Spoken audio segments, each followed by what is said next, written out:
जय हिंद दोस्तों, स्वागत है आप सभी का दिशा पब्लिकेशन के इस यूट्यूब प्लेटफॉर्म पर। दोस्तों, अभी कुछ दिनों से चैट जीपीटी नाम के चैटबॉट की काफी चर्चाएं सुनने को मिल रही थी। चैट जीपीटी को लेकर कई सारे कंसर्न्स भी बात कर रहे थे, उनकी भी न्यूज चल रही थी, कुछ खतरों के बारे में बताया गया था और कुछ उसकी खासियत के बारे में भी चर्चाएं चल रही थी। इसी बीच अब गूगल ने भी चैट जीपीटी की तरह ही एक और चैट बॉक्स की यहाँ पर बात कर ली है, वो है हमारा गूगल बार्ड। तो आज के इस लेक्चर में इसी गूगल बार्ड को लेकर चर्चा करेंगे और इस जीएआई यानी जनरेटिव आर्टिफिशियल इंटेलिजेंस टेक्नोलॉजी के बारे में भी बात करेंगे और जानेंगे क्या क्या फीचर्स हैं इनके और क्या इसके खतरे हैं और क्यों ये जरूरी है और किस तरह की इसकी बातें हैं, वो सारी आज के इस वीडियो में जानेंगे। तो जुड़े रहिए हमारे साथ दिशा पब्लिकेशन पर आज के इस वीडियो में।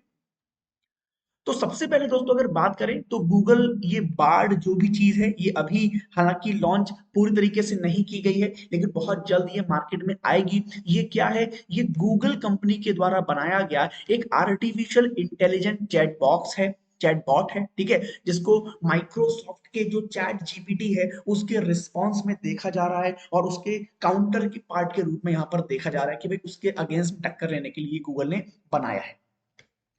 तो क्या है ये चीज? अगर देखें तो ये भी उसी मॉडल पर बेस्ड है जिस पर हमारा चैट जीपीटी बेस्ड होता है। अगर इसकी बात हम लोग करेंगे तो ये भी हमारा जो है मॉडल फॉर डायलॉग एप्लीकेशन यानी LAMDA इस मॉडल पर बेस्ड है। ये गूगल का खुद का conversational artificial intelligence chatbot. Chatbot की बात मैं पहले भी आपको समझा चुका हूं कि चैटबॉट एक ऐसा चैट बॉक्स होता है जिसमें आप कोई भी जानकारी के लिए कोई भी क्वेश्चन पूछ सकते हैं और वो चैट बॉक्स आपको अपनी प्री निर्धारित जानकारी के हिसाब से आपको सारी इंफॉर्मेशन प्रोवाइड करा देता है, ठीक है ना। दोनों ही केस में अगर बात की जाए तो ये जो हमारा गूगल बार्ड है ये जो कन्वर्सेशन है, जो जानकारियों को लेने का तरीका है उसको इजी बनाएगा, है ना। और चैट जीपीटी की तरह ही लगभग लगभग उसके सारे काम रहेंगे। जिस प्रकार से चैट जीपीटी सभी प्रश्नों का आंसर देता है, सभी क्वेश्चंस के बारे में इंफॉर्मेशन देता है, उसी प्रकार बार्ड भी यहाँ पर ऐसी नॉलेज प्रोवाइड करने वाला है। हालांकि अभी ये लाइट वेट रहेगा, यानी इसका लाइट वर्जन अभी यहाँ पर रहेगा, ठीक है। लाइट वर्जन इसलिए ताकि जो कंप्यूटिंग पावर है वो कम यूज हो और सभी यूजर्स उसका अधिक से अधिक बड़े स्केल पर प्रयोग कर पाए, इसलिए लाइट वर्जन दिया गया है। आगे जाकर इसका जो है वो अपर वर्जन भी निकाला जाएगा। दोस्तों, क्या क्या फीचर्स हैं गूगल बार्ड के उसकी बात कर लेते हैं एक बार, जो कि काफी इंपॉर्टेंट है। तो फीचर्स की अगर बात करें तो भाई सीधी सी बात है, देखिए जो ट्रांसफॉर्मर टेक्नोलॉजी है वो चैट जीपीटी का और बाकी जो चैटबॉट होते हैं उनका एक बिल्कुल बेसिक बैकबोन होता है। ट्रांसफॉर्मर टेक्नोलॉजी का मतलब क्या होता है कि भाई पहले से ही हमने क्या करा है, इसमें जानकारियां दे दी हैं, पहले से ही जो भी क्वेश्चन इससे पूछे जा सकते हैं उन सभी के बारे में इनके डेटा जो है प्रोवाइड कर दिया है और उसकी जानकारी इसके अंदर हमने भर दी है। तो उसी प्रकार का ये भी है। गूगल ने अपनी इस टेक्नोलॉजी को दोस्तों 2017 में ही यहाँ पे ओपन कर दिया था। 2017 में इसको जो है शुरू कर दिया था, उसके आधार पर वो काम कर रही थी।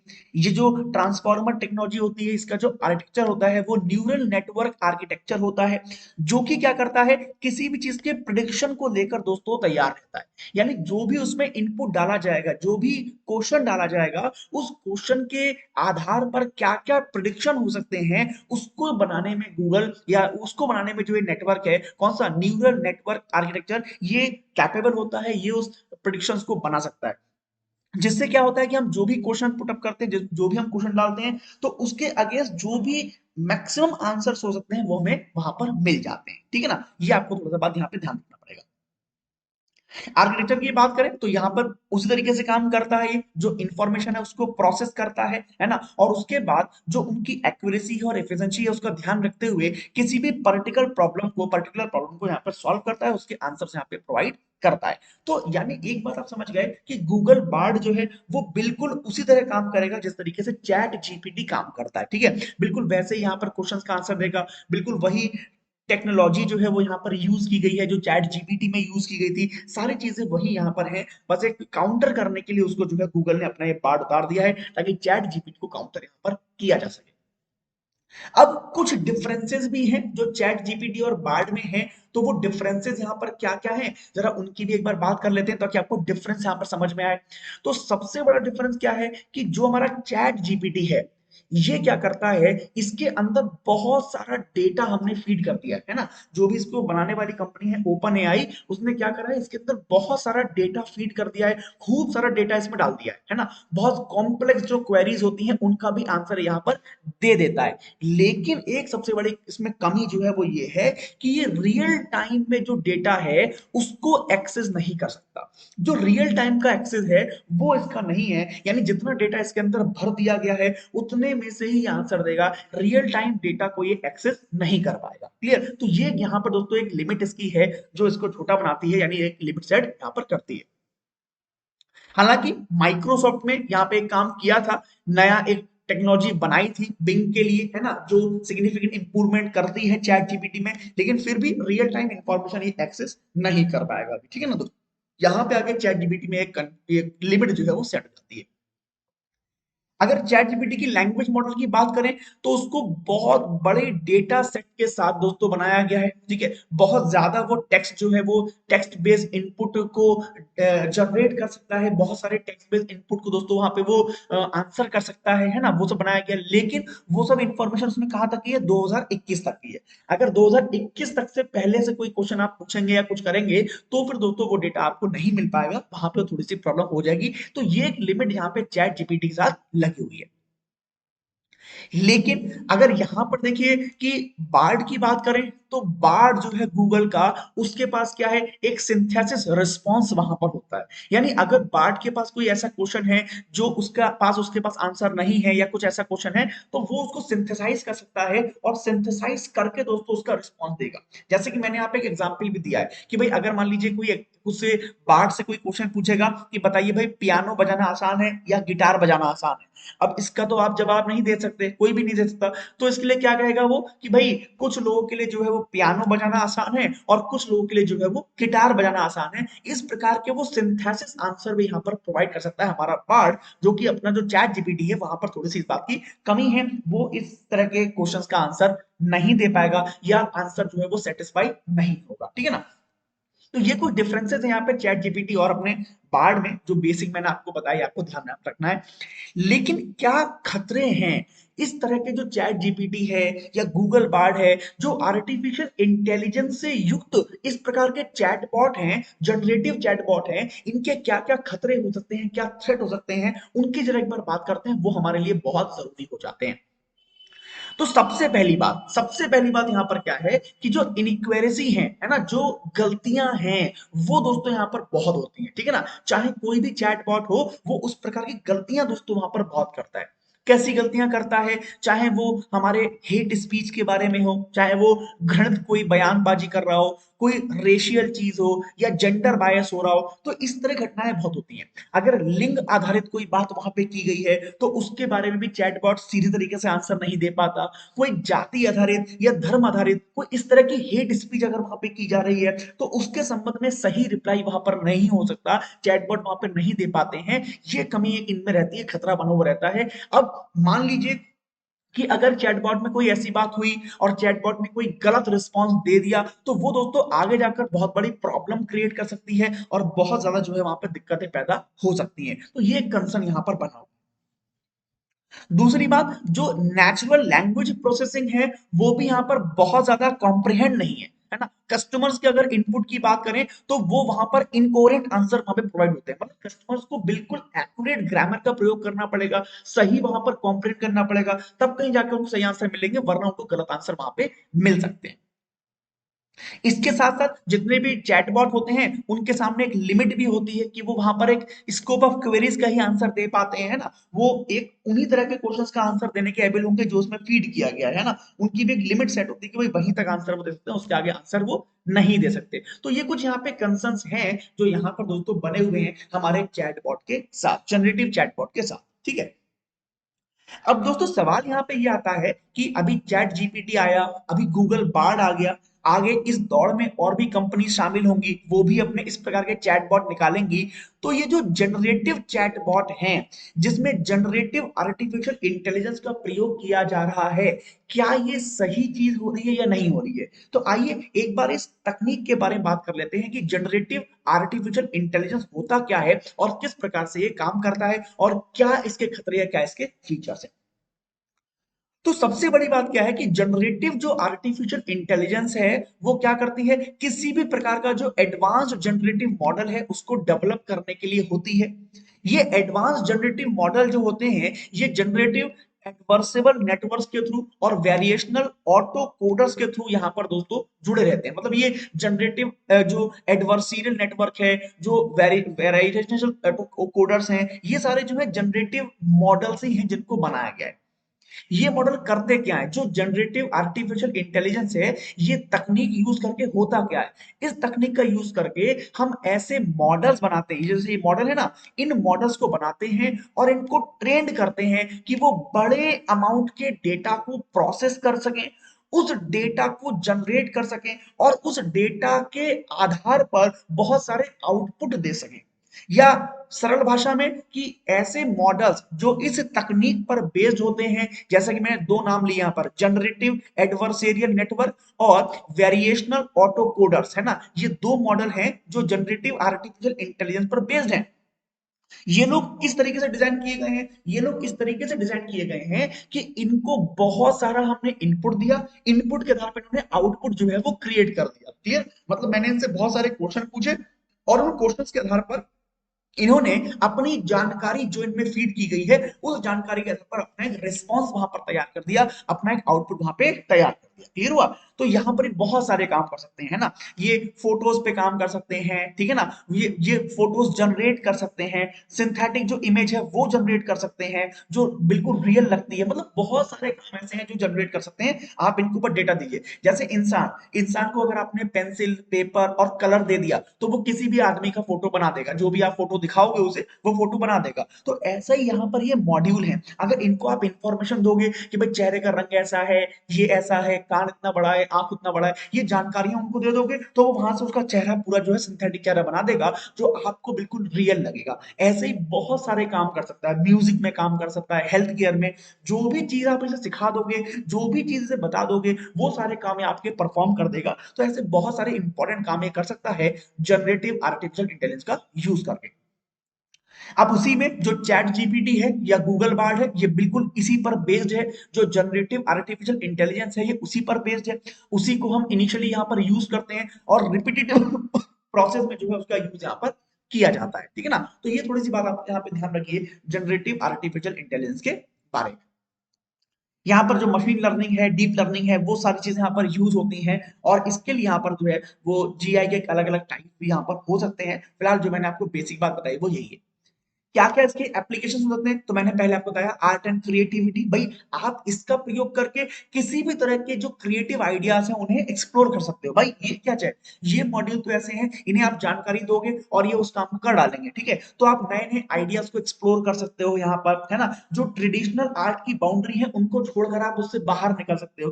भाई हमारे पास क्या बाउंड्रीज है, हमारे बाउंड्री ये तो है कि हम 2D इमेज बनाएंगे, 3D इमेज बनाएंगे, है ना, ये हमारी बाउंड्रीज होती है। तो आप यहाँ इस मॉड्यूल के थ्रू क्या कर सकते हो, उन बाउंड्रीज से भी ज्यादा आगे बढ़ सकते हो, नई नए आइडियाज जो आपके दिमाग में आ रहे हैं उनको एक्सप्लोर कर सकते हो और नई नई क्रिएटिव चीजें जो है वो आप यहाँ से इनसे ड्रॉ कर सकते हो, डिजाइन करा सकते हो। इसके अलावा जो हमारी ड्रीम लाइक इमेजेस हैं, भाई सपनों में हम बहुत सारी इमेजेस देखते हैं, एक मतलब एक मजाक की बात मैं कह रहा हूँ कि सपनों में हम कई तरह की चीजें देखते हैं, कई तरह की इमेजेस देखते हैं, है ना, उनको भी रियल टाइम में आप नहीं बना सकते, तो वो ये मॉड्यूल करके दिखा देंगे आपको। ऐसी एल्गोरिदम का ये यूज करते हैं, है ना, जो सियोरेस्टिक इमेजेस हैं वो ये बना देंगे, वो इसका यूज कर सकते हैं आप लोग। बहुत सारी नई इमेजेस जो हैं वो टेक्स्ट डिस्क्रिप्शन से बना सकते हैं, आपने इनको लिख कर बताया कि भाई ऐसा ऐसा ऐसा ऐसा इमेज है, कान टेढ़ा है, आंख मोटी है या आंखें लाल हैं और ये सब ऐसे करके बताया, तो उसने उस टेक्स्ट को पूरे इमेज में कन्वर्ट कर दिया, है ना। भाई किसी भी आर्टिस्ट को आप बताते हो, जैसे पुलिस वाले बहुत यूज करते हैं, है ना, वो आर्टिस्ट कहते हैं ना कि भाई बताओ कैसा था वो चोर, तो वो बताता है, विक्टिम जो होता है बताता है कि उसके बाल लंबे थे, घुंघराले थे और ऐसा था वैसा था। उसके आधार पर जो आर्टिस्ट होता है वो पेपर कलम लेके पूरा वो मॉडल बना देता है ना, उसका चेहरा बना देता है। तो ऐसे ही ये मॉड्यूल करेगा, इसको आप टेक्स्ट में बता दीजिए और ये सारा जो है काम वहां पे कर डालेगा, पूरी इमेज उसकी बना देगा। तो अच्छी बात यहाँ पे है, ये अच्छी चीज का यूज, इसका जो है वो अच्छा यूज यहाँ पे हो सकता है। इसी प्रकार म्यूजिक में ये कई तरह की जो है ट्यून्स क्रिएट कर सकता है, म्यूजिकल ट्रैक बना सकता है, ठीक है ना। जो प्री रिकॉर्डेड सैंपल्स हैं उनके म्यूजिकल ट्रैक्स बना सकता है, बहुत सारे जो ओरिजिनल म्यूजिक्स हैं उनको कंपोज कर सकता है, उनको अलग अलग स्टाइल्स में बना सकता है। मतलब जैसा आप इससे कहोगे ये वैसा वैसा काम करता जाएगा। मान लीजिए मेरे पास कोई गाना है ना, मैं कह रहा हूँ कि इसको नई धुन में गाओ, तो वो नई धुन उसकी बना सकता है ना, जो भी आपने उससे कहा है वो उसके आधार पर काम वहां पे कर देगा। तो इस तरीके से ये म्यूजिक में काम कर सकता है। इसी प्रकार कंप्यूटर ग्राफिक्स में, जैसा कि आजकल बहुत सारे ऑनलाइन गेम यूज हो रहे हैं, तो कंप्यूटर ग्राफिक्स में आप देख रहे होंगे बिल्कुल रियलिस्टिक अब लगता है। अगर आप कोई कार्टून मूवी देख रहे हैं या कंप्यूटर ग्राफिक्स का यूज करके आप कोई मूवी देख रहे हैं, तो आपको बिल्कुल रियलिस्टिक लगती है, वहां पे कुछ भी गड़बड़ आपको नहीं लगता, ठीक है। वीएफएक्स का यूज बहुत ज्यादा होता है, तो वो सब यूज यहाँ इन मॉड्यूल्स का, इन जनरेटिव आर्टिफिशियल इंटेलिजेंस टेक्निक का प्रयोग करके बहुत आसानी से और बहुत अच्छे लेवल पर यहाँ पर की जा सकती है। इसी प्रकार हेल्थ केयर में, मैन्युफैक्चरिंग में, रोबोटिक्स में, सब जगह दोस्तों इनका प्रयोग यहाँ पर हम कर सकते हैं, और इनके अकॉर्डिंग या इनके डेटा के अकॉर्डिंग हम इनसे काम यहाँ पर ले सकते हैं। भाई जितना काम लेना है, जिस तरह काम लेना है, उस तरह का डेटा इनके अंदर फीड कर दो, वो उस तरह काम कर डालेंगे, सिंपल सी बात है ना। तो यहाँ पे बहुत ज्यादा एप्लीकेशन के हैं, लेकिन इन एप्लीकेशन के साथ साथ बहुत सारे कंसर्न्स, बहुत सारे खतरे जो हैं वो इस तकनीक से जुड़े हुए हैं, उसके बारे में भी हमें जानना होगा। सबसे पहली बात कि अगर इस तकनीक का हम प्रयोग कर रहे हैं तो इसकी क्वालिटी बहुत हाई होनी चाहिए और एक्यूरेसी बहुत अच्छी होनी चाहिए। अगर एक्यूरेसी और क्वालिटी पे इसका थोड़ा सा भी फर्क पड़ता है तो फिर यहाँ पे बड़े चैलेंजेस हमें देखने को मिल सकते हैं। दूसरी बात यहाँ पर जो है भाई, एक्यूरेट कैप्चर तो होगा, पैटर्न तो होगा, रूल तो होगा, उनको हम लोग यहाँ पर लर्न करेंगे इस डेटा से, लेकिन साथ ही साथ बहुत ज्यादा खतरे इसके बने हुए हैं, जिनके बारे में एक बात यहाँ पे कर सकते हैं। सबसे बड़ा खतरा है डिस्क्रिमिनेशन ऑफ रेनफॉर्स एग्जिस्टिंग द सोशिएटल बायस। भाई मैंने पहले बताया, चाहे वो रेशियल हो, सेक्सुअल हो, या किसी पंथ संप्रदाय को लेकर हो, वहां पर ये बायस भी हो सकता है। बहुत बड़े अमाउंट ऑफ डेटा के लिए ट्रेंड होता है, ठीक है। वो डेटा अगर मान लो इसके अंदर बायस कर दिया गया, नहीं समझे, जैसे भाई मैंने क्या कहा कि जो भी हमारे ये जनरेटिव आर्टिफिशियल इंटेलिजेंस को यूज करके बनाए गए मॉडल्स हैं, इनमें पहले से ही बहुत बड़ी मात्रा में डेटा को स्टोर किया जाता है, और उस डेटा के आधार पर ही क्या करते हैं, ये काम करते हैं। अब मान लीजिए वो डेटा ही बायस, वो डेटा ही किसी किसी मान लीजिए लिंग के विरोध में डाल दिया गया, उसमें किसी धर्म के विरोध में डाल दिया गया हो, या किसी मान लीजिए किसी किसी के भी विरोध में डाल दिया गया हो, ठीक है ना, तो क्या होगा, ये उस डेटा के अकॉर्डिंग ही काम करेगा, और वो फिर दुनिया के लिए बहुत मुश्किलें पैदा कर सकता है, वो फिर दुनिया के लिए काफी खतरे पैदा वहां पर कर सकता है। दूसरा, प्राइवेसी। भाई बहुत बड़े अमाउंट में इसमें डेटा डाला गया है पहले से ही, तो सारा डेटा इसको पता है ना। सारा डेटा जब इसका पता है तो उसका अनएथिकल पर्पस के लिए यूज किया जा सकता है। भाई दुनिया में सब अच्छे इंसान थोड़ी हैं कि हर चीज का अच्छा ही प्रयोग करें, है ना। बहुत सारी चीजें दुनिया में बनाई गई, हर चीज का अच्छा और बुरा प्रयोग होता है। ऑनलाइन ट्रांजेक्शन अच्छे के लिए बनाए गए, लेकिन लोग उसका बुरा यूज भी करते हैं। तो जब ये मॉडल्स हैं, इनके पास तो बहुत बड़े अमाउंट में डेटा होगा, तो उस डेटा का यूज दोस्तों जो उनके ओनर्स होंगे वो अनएथिकल पर्पस के लिए भी कर सकते हैं। यानी उसको जो अलग अलग चीजें हैं, चाहे वो पॉलिटिकल मैनिपुलेशन हो, चाहे वो एडवर्टाइजिंग हो, उसके लिए भी अनएथिकल तरीके से उस डेटा का इस्तेमाल वहां पर किया जा सकता है। तो ये यहाँ पे खतरा बना हुआ है, जिसके लिए पूरी दुनिया को यहाँ पर चर्चा करनी होगी। रिस्पॉन्सिबिलिटी की बात करें तो यहां पर देखिए भाई, जब सारा डेटा उसके पास है तो भैया वो बहुत सारा मिलीशियस कंटेंट भी प्रोवाइड कर सकता है ना, फेक न्यूज भी प्रोवाइड करा सकता है, ठीक है ना। मान लीजिए आगे आने वाले समय में भाई, मान लीजिए किसी को किसी का विरोध करना है तो उसके फर्जी फोटोज जो है वायरल कर दिए, या फर्जी वीडियोस जो है उसकी बना के, इस मॉड्यूल के थ्रू बना दी हमने, इस मॉड्यूल के थ्रू फर्जी वीडियो बना के हमने उसको वायरल कर दिया, समझ गए। तो ऐसे बहुत सारे फर्जी वीडियोस, मेलिशियस कंटेंट जो है, फेक न्यूज है, वो सारे बनाए जा सकते हैं, है ना। जो इथिकल डिलेमास हैं उनको यहाँ पर इसकी रिस्पॉन्सिबिलिटी लेनी होगी कि भाई ये मॉडल जो है, जो जीएआई मॉडल है, जनरेटिव आर्टिफिशियल इंटेलिजेंस मॉडल है, उनका इस तरीके से प्रयोग ना हो पाए, उसके थ्रू जो फर्जी वीडियोस हैं, फोटोज हैं, या फेक न्यूज है, या और भी तरह के जो मिलिशियस कंटेंट है वो ना बनाए जा सके, उसकी लिमिट यहाँ पर तय करनी होगी। लेकिन अब वही बात है कि मशीन को क्या पता, है ना। वो तो भाई मशीन है, जैसे हम इंसान हैं, हमें पता है कौन सी चीज गलत है, कौन सी चीज गलत नहीं है, लेकिन वो मशीन है, उसको कैसे पता लगेगा कि कौन सी चीज मिलीशियस है, कौन सी चीज मिलीशियस नहीं है। उसके लिए फिर बहुत सारा डेटा उसमें डालना पड़ेगा, लेकिन फिर भी जो एक विवेक होता है, जो एक बुद्धि विवेक होता है, वो विवेक दोस्तों मशीन में पूरी तरीके से नहीं डाला जा सका है अभी तक। आगे क्या हो पता नहीं, लेकिन जो एक ह्यूमन आईक्यू है, जो ह्यूमन एक एक मैं कह रहा हूँ लॉजिक है, वो दोस्तों मशीन में नहीं डाल सका। मशीन केवल उतना ही काम कर सकती है जितना उसे डेटा दिया गया है। नहीं समझे भाई, मशीन सोच तो उतना ही सकती है ना जितना उसे बताया गया है ना। जैसे आप ह्यूमंस पर ही ले लो। फॉर एग्जाम्पल, एक व्यक्ति है जिसकी परवरिश एक अलग तरह के वातावरण में हुई है। उसे बचपन से ही कोई बात सिखाई गई कि भाई ये बात सही है, ये बात सही है, ये बात सही है, ये बात सही है, लेकिन वो दिमाग में रहेगी। बट वो ह्यूमन, वो इंसान समाज में रहकर ये देख सकता है कि जो बात मुझे सिखाई गई है वो सही सिखाई गई है या नहीं सिखाई गई है। अगर उसे लगेगा तो बड़े होकर वो अपना मत अपने एक्सपीरियंस के हिसाब से बदल भी सकता है। लेकिन मशीन ऐसा नहीं कर सकती। मशीन को तो जो बता दिया गया वो उसे ही सही मानेगी, है ना। वो ये बात देखेगी नहीं कि जो उसे बताया गया है वो सही है या नहीं है या क्या है, वो ऐसा कुछ नहीं करेगी। इसीलिए यहाँ पर दोस्तों बहुत बड़ी ये दिक्कत हो सकती है कि भाई इन जीआई मॉडल से हम लोग मिलिशियस कंटेंट को यहाँ पर बना पाए या फेक न्यूज को यहाँ पर जो है वो यहाँ पर तैयार कर पाए। तो उसके लिए जो भी हमारे लोग इसके लिए रिस्पॉन्सिबल हैं, उन्हें इसकी जिम्मेदारी लेनी होगी और इसके लिए कुछ यहाँ पे सिस्टम जो है बनाना पड़ सकता है। इसके साथ साथ भाई ऑटोमेशन से जॉब तो कम होंगी ही होंगी। अब सबसे बड़ा खतरा यही है, जिस प्रकार से दुनिया की जो जनसंख्या है वो बढ़ती जा रही है, उसके हिसाब से जॉब्स क्रिएशन भी बढ़ना चाहिए। लेकिन जब इस प्रकार के ऑटोमेटेड मॉड्यूल आ जाएंगे जो सारे काम खुद ही कर डालेंगे, तो भैया एक बात बताओ, इंसानों की भी जरूरत ही क्या रह जाएगी। जब सारे काम मशीन कर रही है, जब सारे काम वो मॉड्यूल कर रहा है, तो फिर नए इंसानों की कोई जरूरत ही नहीं होगी।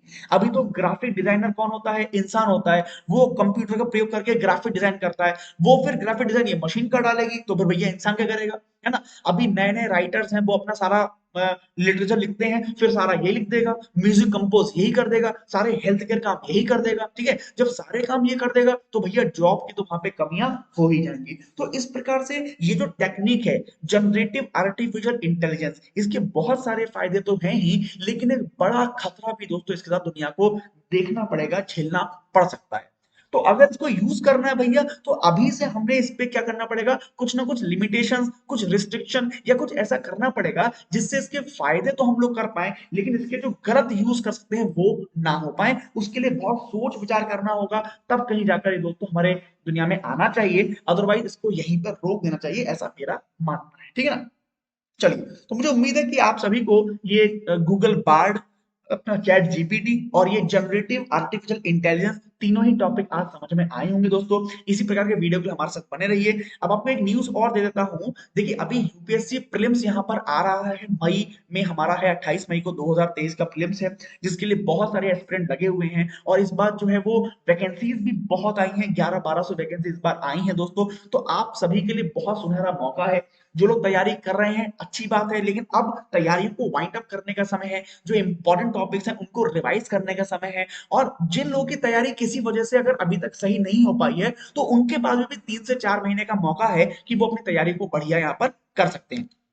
उसके लिए हमने यहाँ पर दोस्तों दिशा पब्लिकेशन पे हमारे जो एक्सपर्ट्स हैं, हमारे जो फैकल्टी मेंबर्स हैं, उनके साथ मिलकर ये क्रैश कोर्स बनाया है। एक हमने क्रंच बनाया है, ठीक है। एक हमने यहाँ पर एक रिवीजन बैच यहाँ पर डिजाइन किया है, जिसमें 40 आपको लाइव क्लासेस मिलेंगी, 150 आवर्स की आपको रिकॉर्डेड वीडियोस मिलेंगे, 30 आपको टॉपिक वाइज टेस्ट मिलेंगे और 10 आपको फुल लेंथ टेस्ट मिलेंगे यूपीएससी सीएससी प्रीलिम्स के। ठीक है, इस बैच में आप जुड़कर अपनी तैयारियों को और आगे बना सकते हैं और आगे कर सकते हैं और अपनी तैयारियों को एक रूप दे सकते हैं, एक फाइनल टच यहाँ पर दे सकते हैं। ठीक है ना। जो फर्स्ट 50 रजिस्ट्रेशन होंगे उनको यहाँ पर 50% का डिस्काउंट भी मिलेगा। और इसके साथ साथ जो भी हमारे एस्पिरेंट शुभम 10 यानी SHUBHAM10 इस कोड के इस्तेमाल के साथ ये बैच में इनरोल कराएंगे, उनको 50% से भी ज्यादा का डिस्काउंट यहाँ पे मिलेगा, एक्स्ट्रा डिस्काउंट भी आपको मिलेगा। तो इस बैच में आप इनरोल कर सकते हैं और हमारे इस बैच के माध्यम से अपनी तैयारियों को आगे बढ़ा सकते हैं। ठीक है ना। मैं मिलूंगा आपसे नेक्स्ट बैच में, नेक्स्ट क्लास में, इसी